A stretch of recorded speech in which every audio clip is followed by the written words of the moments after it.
పేపర్లో వచ్చినటువంటి విషయాన్ని చెప్పారు.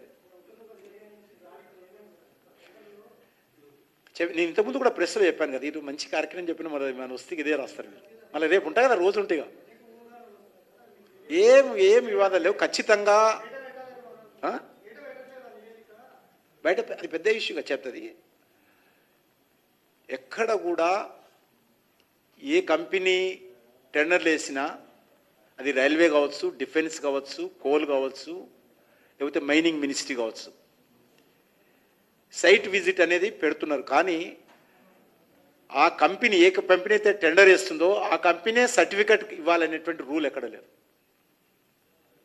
అది లేకపోతే టెండర్లో పాల్గొను. ఎందుకంటే నేను ఇంతకుముందు చెప్పాను, సైట్ విజిట్ అనేటువంటిది గతంలో కూడా అనేక, ఇప్పుడు డిఫెన్స్ బార్డర్ రోడ్ సంబంధించి అనేక రకాలుగా టెండర్స్ వేస్తుంటారు. వాళ్ళు చూడకుండా ఏసీ రూమ్లలో కూడా టెండర్ వేసి తర్వాత దాన్ని కోర్టుకెళ్ళి అక్కడ పరిస్థితులు బాగాలేవు, రోడ్డు బాగాలేదు, కనెక్టివిటీ లేదు, పవర్ లేదని వంకలు పెట్టి దాని కారణంగా టెండర్ వచ్చిన తర్వాత కోర్టుకెళ్ళి ఆపుతారు. దాని కారణంగా ఎవరు నష్టపోతారు? ప్రభుత్వం కాదు, ప్రజలు, దేశం. కాబట్టి దేశం ప్రాజెక్టులు కూడా ఏవి కూడా పెండింగ్లో ఉండొద్దు, సకాలంలో పూర్తి చేయాలనేటువంటి లక్ష్యంతో సైట్ విజిట్ని పెట్టింది. కానీ మన ప్రభుత్వం దీన్ని దుర్వినియోగం చేసేటువంటి ప్రయత్నం చేశారు. సైట్ విజిట్ అనేటువంటి కాంపనెంట్ను మిస్యూజ్ చేసేటువంటి ప్రయత్నం చేశారు. 17 కంపెనీలు వస్తే సైట్ విజిట్కు, ఒక్క కంపెనీకి కూడా సైట్ విజిట్ సర్టిఫికేట్ ఇంతవరకు ఇవ్వలేదు. అందుకోసమే కేంద్ర ప్రభుత్వం దీనిలో జోక్యం చేసుకొని సైట్ విజిట్ అనేటువంటిది చెయ్యాలి. సెల్ఫ్ డిక్లరేషన్ చేసుకునేటువంటి సిస్టమ్ ఉంది, చాలా సెల్ఫ్ డిక్లరేషన్ పోయొచ్చానని తర్వాత చెప్పడానికి వీలుండదు, కోర్టులో కేసు వేసి తప్పించుకునే వీలుండదు. తర్వాత నేను సైట్ విజిట్ చేయలేదు, మీరు 9 కోలల్ బ్లాక్ రోడ్డు కరెక్ట్ బాగాలేదు, వాటర్ బాగాలేదు, గుట్టలు ఉన్నాయి, కాబట్టి నేను ఇప్పుడు పని చేయాలని తర్వాత ఎవరు తప్పించుకుని వీలు లేకుండా సెల్ఫ్ డిక్లరేషన్ చేయాలి. అదేవిధంగా ఈ మధ్యలో ఇంకా అనేక రకాలుగా టెక్నాలజీ ఉపయోగించి మీ స్టాఫ్ ఎవరెవరు పేరో ఆ ఫోటోలు కూడా పెట్టమంటున్నాం. టెండర్ అయిపోలేదు కదా, నేను చెప్పలేదు కదా, అదే విషయం చెప్తున్నాను. టెండర్స్ రద్దు అయిపోయినాయి కదా.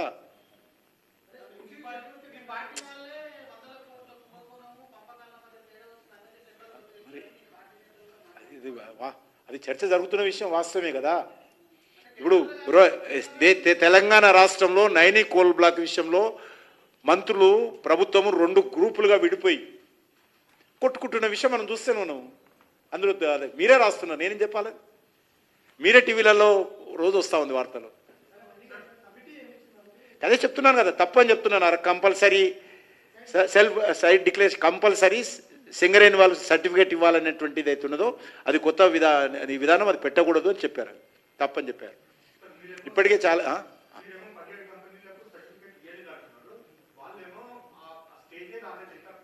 అదే కరెక్టే ఉన్నది. నేను అదే చెప్తున్నాను, అందుకే మధ్యలోనే రద్దు నేను చెప్పాను, అది కారణమైంది. అది అందుకోసమే అది టెండర్స్ అని మధ్యలోనే రద్దు అని కూడా నేనే చెప్పాను. నేను ఒక బాధ్యత గల మంత్రిని, నా మినిస్ట్రీకి సంబంధించి కొంత నాది కూడా 41%, 49% ఉంది అందులో. ఇంకా ఉండని రాదే, ఇది కానీ రాదు, ఇంకా నీ బడ్జెట్ కానీ రేపటి నుంచి ఉంటా కదా.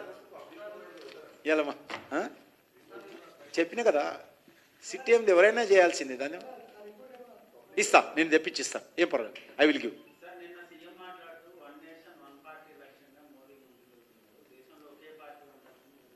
ఆయనకు అర్థం కాదు, ఎందుకంటే 1 నేషన్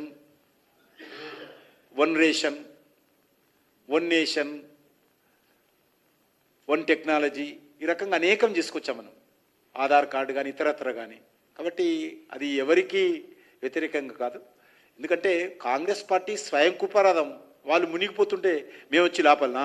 రాహుల్ గాంధీ రోజు చేసిన తప్పులు చేయకుండా కొత్త తప్పులు చేస్తూ ఉంటే మేము వచ్చి ఎందుకు ఆపుతాం? వాళ్ళ ఇష్టం, వాళ్ళ కర్మ, కన్మరుగైపోతుంది. ఉన్న 3 రాష్ట్రాలు కూడా పోతుంది.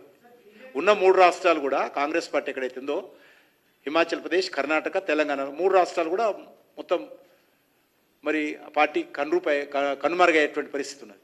దానికి మేమేం చేస్తాం? మేము కాంగ్రెస్ పార్టీని రక్షించే బాధ్యత నాది కాదు.